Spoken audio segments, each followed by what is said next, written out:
बिस्मिल्लाह अर्रहमान अर्रहीम।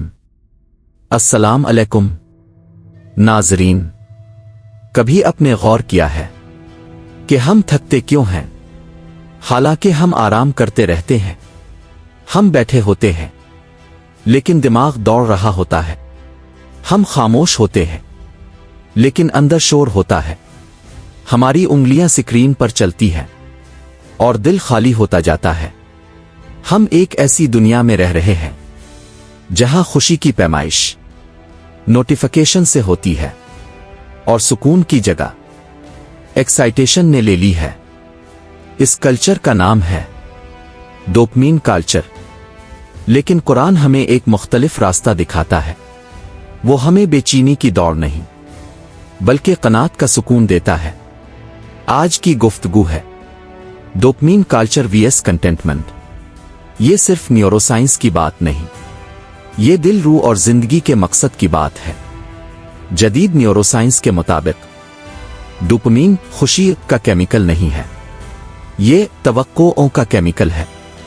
जब हमें उम्मीद होती है कि कुछ अच्छा मिलने वाला है, तो दिमाग डोपामिन खारिज करता है। मसलन, लाइक आने से पहले, मैसेज खोलने से पहले, खरीदारी मुकम्मल करने से पहले डोपामिन हमें कहता है और देखो और हासिल करो और आगे बढ़ो। लेकिन मसला यह है, डोपामिन खुशी को सस्टेन नहीं करता, वो सिर्फ चेस को सस्टेन करता है। स्पाइक आता है, फिर क्रैश, फिर दोबारा तलाश। ये एंडलेस लूप है। आज की डिजिटल दुनिया ने डोपामिन को मोनेटाइज कर लिया है। Infinite scroll, short videos, clickbait headlines, flash sales, instant delivery, हर चीज हमारी अटेंशन को हुक करने के लिए डिजाइन की गई है। एल्गोरिदम हमें जानता है, हमारी कमजोरियों को जानता है, हमारी क्यूरियोसिटी को एक्सप्लॉट करता है। नतीजा, हम मसरूफ हैं मगर मुतमईन नहीं। हम कनेक्टेड हैं मगर अंदर से डिस्कनेक्टेड। कुरान एक जुमला कहता है जो इस पूरी बहस का मरकज है। बेशक अल्लाह के जिक्र से दिलों को सुकून मिलता है, दिलों का इत्मीनान जिक्र इलाही से है। यहां एक बुनियादी फर्क है। डोपामिन एक्साइटमेंट देता है, जिक्र स्टेबिलिटी देता है।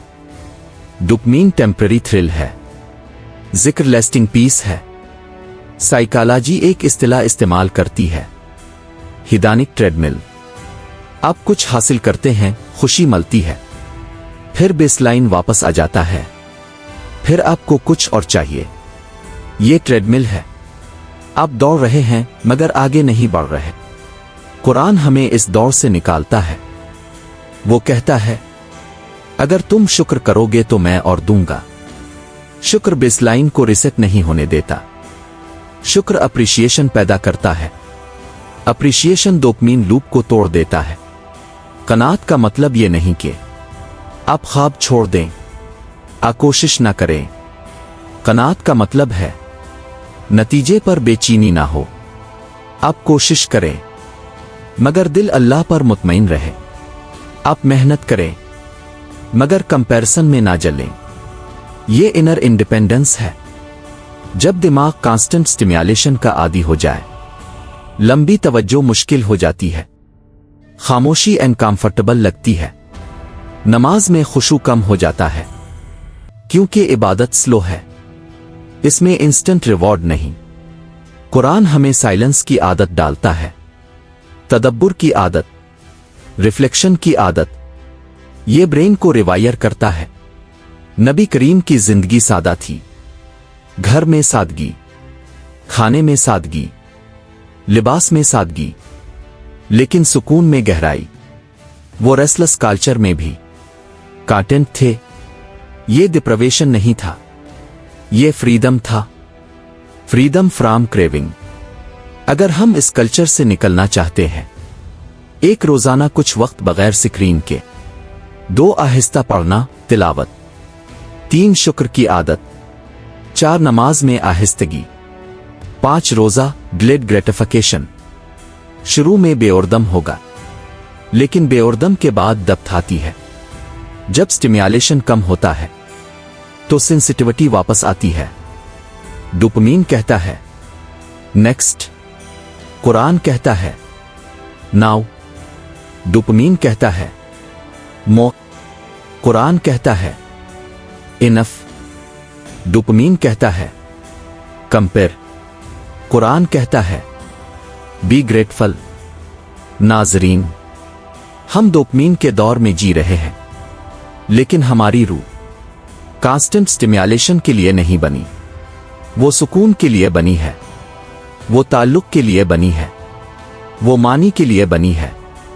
ہر بار جب اب بے چینی سے اگلا سکرول کریں تو خود سے پوچھیں، کیا میں خوشی ڈھونڈ رہا ہوں؟ سکون؟ کیونکہ خوشی چیس میں مل سکتی ہے، مگر سکون سرنڈن میں ملتا ہے۔ قرآن ہمیں سرنڈن سکھاتا ہے، شکر سکھاتا ہے، قناعت سکھاتا ہے، اور شاید اسی میں ہماری اصل آزادی ہے۔ آپ دیکھ رہے تھے وزڈم ہرائزن، جہاں ہم دل اور دماغ کے درمیان قرآن کی روشنی تلاش کرتے ہیں۔ اللہ ہمیں قناعت نصیب کرے اور بے چینی کے اس کلچر سے بچائے، آمین۔ اگر آپ کو یہ ویڈیو اچھی لگے تو لائک، شیئر اور چینل کو سبسکرائب کریں۔ اللہ حافظ۔